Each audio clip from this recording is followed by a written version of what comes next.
राजा का न्याय। कहानी। किसी देश में काशीराज नाम के राजा राज्य करते थे। उनकी पत्नी का नाम करुणा था। उनका जन्म राजवंश में हुआ था। महल में सुख सुविधाओं का कोई अभाव न था। सेवा के लिए बहुत से दास दासियां थीं। उनके चारों ओर सुख ही सुख था।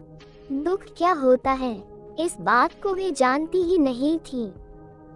करुणा बहुत अधिक सुंदर थी। राजा उनसे अथाह प्रेम करते थे। उनके मुख से बात निकलने भर की देर थी कि उसके पूरा होने में देर नहीं लगती थी। दिसंबर का महीना था। कड़कड़ाती ठंड पड़ रही थी। एक दिन रानी ने वरुणा नदी में स्नान करने का निश्चय किया। राजा ने आज्ञा दी कि वरुणा की ओर जाने वाले सारे मार्ग रोक दिए जाएं और सभी घाट खाली कर दिए जाएं। आदेश होते ही सभी मार्ग रोक दिए गए। नदी के तट व घाट निर्जन हो गए। जो लोग घाटों के पास झोपड़ियां बनाकर रह रहे थे वे भी उन्हें छोड़कर चले गए। अब वहां केवल पक्षियों का कलरव सुनाई दे रहा था। रानी अपनी सखियों के साथ घाट पर पहुंची। वरुणा नदी के तट पर उनका हास परिहास गूंजने लगा। उस समय पूर्व दिशा में सूर्य उग रहा था। रानी ने अपनी सखियों के साथ नदी की झिलमिल करती धारा में स्नान किया। पानी बहुत ठंडा था। ठंडे पानी में स्नान करने के कारण रानी बुरी तरह ठिठुर गई और थर थर कांपने लगी। कांपते होठों से उन्होंने कहा, मैं ठंड से मरी जा रही हूँ। जल्दी आग जलाओ और मेरे प्राण बचाओ। रानी की आज्ञा पाकर सखियां पास के जंगल से लकड़ियां लेने जाने लगी। रानी ने कहा, इतनी दूर कहाँ जा रही हो? देखो, पास ही फूस की झोपड़ियां हैं, इसी में आग लगा दो। किसी तरह इस ठंड से तो छुटकारा मिले। ये सुनकर एक सखी ने कहा, महारानी ऐसा न करें। ये झोपड़ी न जाने किस गरीब की होगी। इसमें न जाने कौन यति सन्यासी रहता होगा। झोपड़ी के जलने से वह निराश्रय हो जाएगा। इस ठंड में वह बेचारा कहाँ जाएगा? दासी की बात सुनकर रानी को क्रोध आ गया। वे चिल्लाकर बोली, दूर हो जाओ। फूस की इस पुरानी झोपड़ी की तुम्हें इतनी चिंता है और मेरी कुछ भी नहीं। मेरी आज्ञा का तुरंत पालन करो। रानी की हाथ देखकर सखियों ने झोपड़ी में आग लगा दी। झोपड़ियां धू धू करके जल उठी। आग की लपटें आकाश छूने लगी।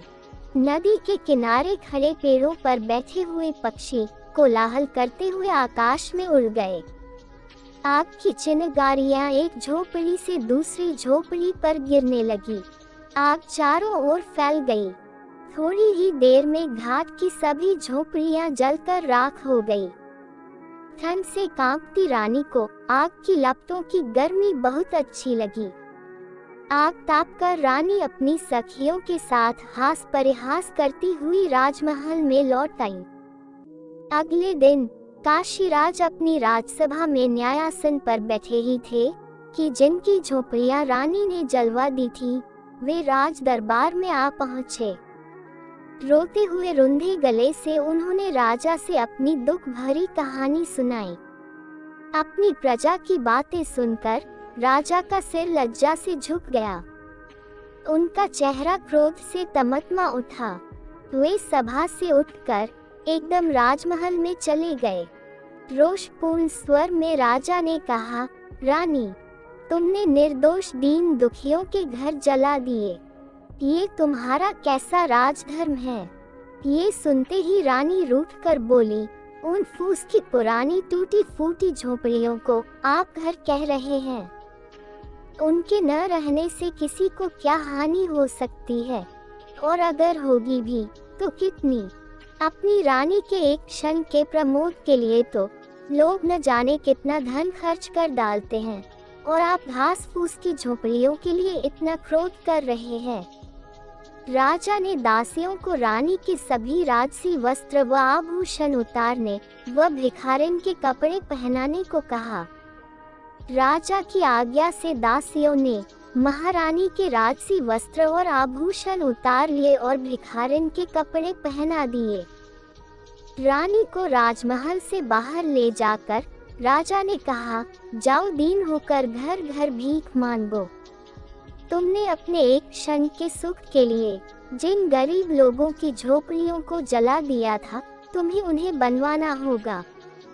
मैं तुम्हें 1 वर्ष का समय देता हूँ। 1 वर्ष बाद तुम राजसभा में आना और सबको बताना कि दीन की झोपड़ी का क्या मूल्य है। रानी 1 वर्ष तक राजमहल से बाहर रही। गर्मी, सर्दी और वर्षा सहते हुए उन्होंने कठिन परिश्रम किया। तब जाकर पूरे 1 वर्ष में वे झोपड़ियां बनकर तैयार हुईं। अब रानी को झोपड़ी का वास्तविक मूल्य समझ में आ गया था। राजा उन्हें आदर पूर्वक महल में ले आए। दोस्तों, राजा का न्याय, राजा और रानी की कहानी हिंदी कहानी को सुनने के लिए धन्यवाद। आपको ये कहानी कैसी लगी नीचे कमेंट करके हमें ज़रूर बताइएगा। अगर आपको ये कहानी पसंद आई हो तो अपने दोस्तों के साथ ज़रूर शेयर करें और ऐसी ही प्यारी कहानियाँ सुनने के लिए हमारे YouTube चैनल से जुड़ें।